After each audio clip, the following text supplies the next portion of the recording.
వెండితెరపై కోట్లాది మంది అభిమానుల హృదయాలను కొల్లగొట్టిన విజయ్ తమిళ నటుడు ఈ రోజు రాజకీయంలో కూడా తనదైన శైలిని ప్రదర్శించారు. టీవీకే పార్టీని స్థాపించి ఈ రోజు తమిళనాట రాజకీయాల్లో అనూహ్య విజయాన్ని సాధించారు. మరి విజయ్ విజయం వెనుక ఎన్నో కీలక మలుపులు ఉన్నాయి, అలాగే ఎన్నో కథనాలు కూడా ఉన్నాయి. సో ముఖ్యంగా విజయ్ తండ్రి విషయానికి వస్తే ఆయన కూడా చంద్రశేఖర్ గారు ఒక మంచి డైరెక్టర్.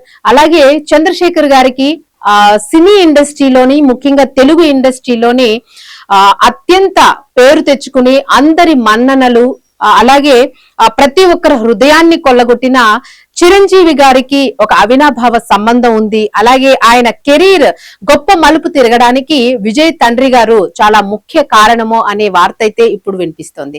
సో ఎటువంటి అవినాభావ సంబంధం ఉంది, అలాగే ఎలాంటి సినిమాలు చేశారు ఆయన దర్శకత్వంలో చిరంజీవి గారు, సో ఇది కూడా ఒకసారి మనం చూసేద్దాం. దక్షిణాది రాజకీయాల్లో ఎన్టీఆర్, ఎంజీఆర్ సృష్టించిన చరిత్రను ఇప్పుడు దళపతి విజయ్ పునరావృతం చేసి చూపించారు.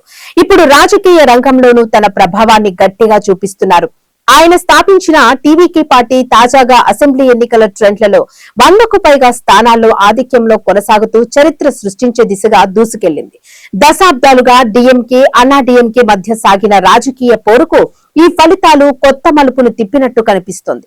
ఈ రాజకీయ సంచలనంతో పాటు విజయ్ కుటుంబ నేపథ్యం కూడా మళ్లీ చర్చలోకి వచ్చింది. ముఖ్యంగా ఆయన తండ్రి ఎస్ఏ చంద్రశేఖర్ సినీ ప్రయాణం, తెలుగు సినీ పరిశ్రమతో ఉన్న అనుబంధం ఆసక్తికరంగా మారింది. మరీ ముఖ్యంగా చిరంజీవి గారితో ఉన్న అనుబంధం.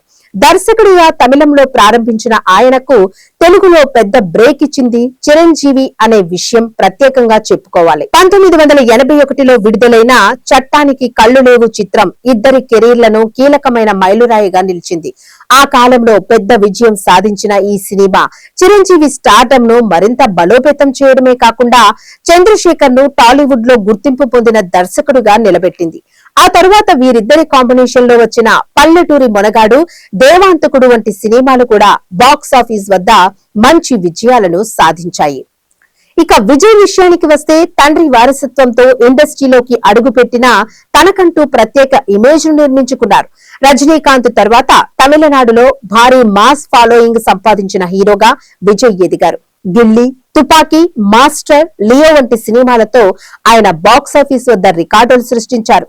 ముఖ్యంగా యువతలో ఆయనకు ఉన్న క్రేజ్ రాజకీయాల్లోకి రావడానికి బలమైన పునాది అయింది. 234 స్థానాలున్న అసెంబ్లీ ప్రభుత్వం ఏర్పాటు చేయాలంటే 118 స్థానాలు అవసరం. ప్రస్తుతం వస్తున్న ట్రెండ్స్ ప్రకారం విజయ్ పార్టీ 100కు పైగా స్థానాల్లో ఆధిక్యంలో ఉంది. ఎడప్పడి కె పళనిస్వామి నేతృత్వంలో అన్నా డిఎంకే కూటమి 2వ స్థానంలో నిలిచింది. మరోవైపు ముఖ్యమంత్రి ఎంకే స్టాలిన్ నేతృత్వంలోని డిఎంకే కేవలం 3వ స్థానంలో కొనసాగుతుండడం రాజకీయ వర్గాల్లో చర్చనీయాంశంగా మారింది. దీంతో ఈ వ్యవహారం దేశవ్యాప్తంగా హాట్ టాపిక్ గా మారింది.